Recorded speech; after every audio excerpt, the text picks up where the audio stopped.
বারুইপুরে কিশোরীকে শারীরিক নির্যাতন এবং জানে শেষ করার ঘটনায় অন্যতম অভিযুক্ত প্রভাস মণ্ডলকে এনকাউন্টার করেছে পুলিশ।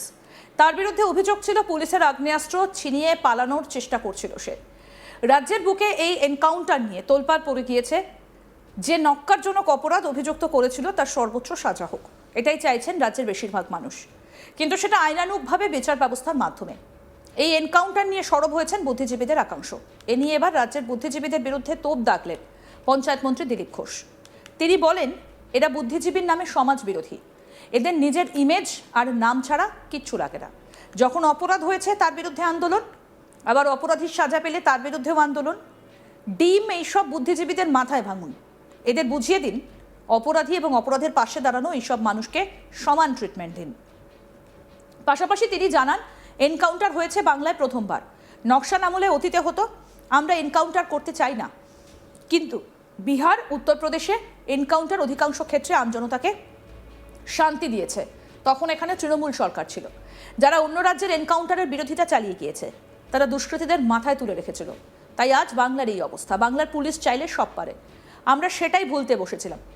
পুলিশ হিম্মত করেছে, মানুষের আশা আকাঙ্ক্ষা অগ্রাধিকার দিয়েছে।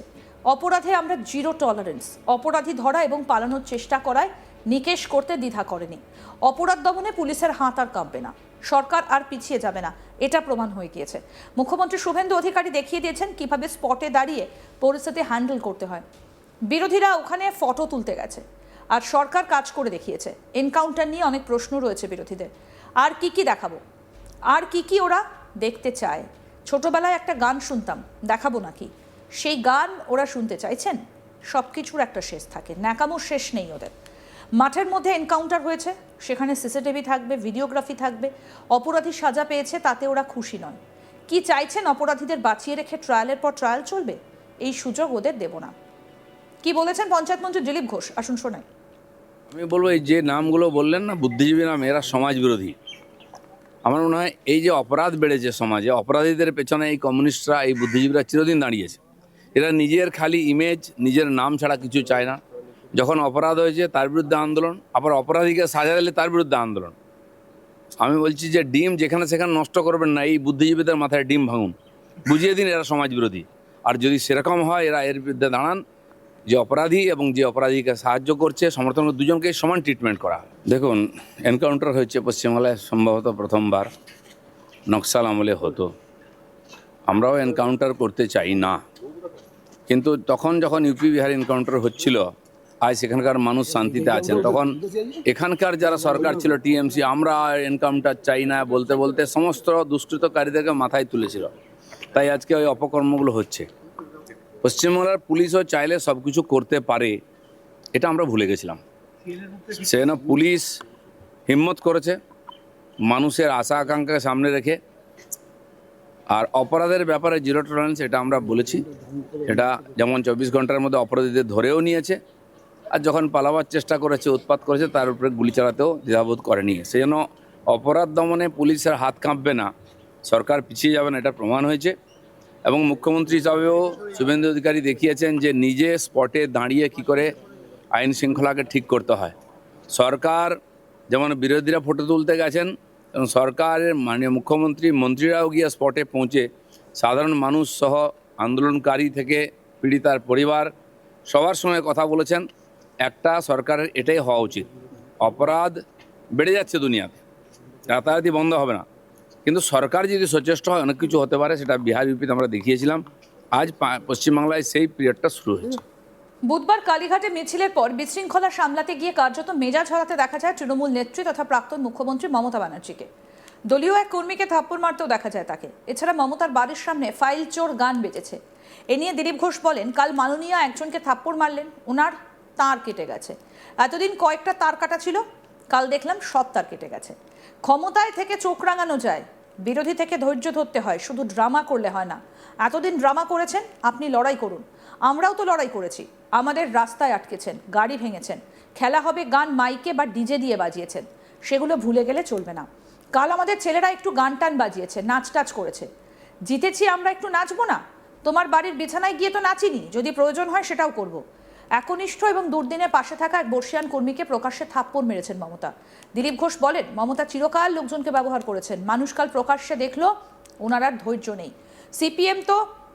সিপিএমকে তো লোকে ত্যাগ করেছিল বলে ছাই ফেলতে ভাঙা কুলো তৃণমূল এসেছিল। আজ মানুষ প্রকৃত বিকল্প হিসেবে বিজেপিকে পেয়েছে, সাধারণ মানুষ সরকারের কাজকর্মে খুশি। দিলীপ ঘোষ আরও বলেন, মমতা ব্যানার্জি চিরকাল এরকম, বাড়ির লোকেদের ধমকেছেন, থানার ওসিকে বিডিওদের চমকেছেন। কি বলেছেন আর দিলীপ ঘোষ শুনবো। মাননীয়া একজনকে চড়ও মেরেছেন, মনে হচ্ছে পুরো তার কেটে গেছে, একটা কেটেছিল সব কেটে গেছে, কানেকশন স্ক্রু পড়ে গেছে। এই জন্য ক্ষমতায় থেকে চোখ দেখানো যায়, সব কিছু করা যায়।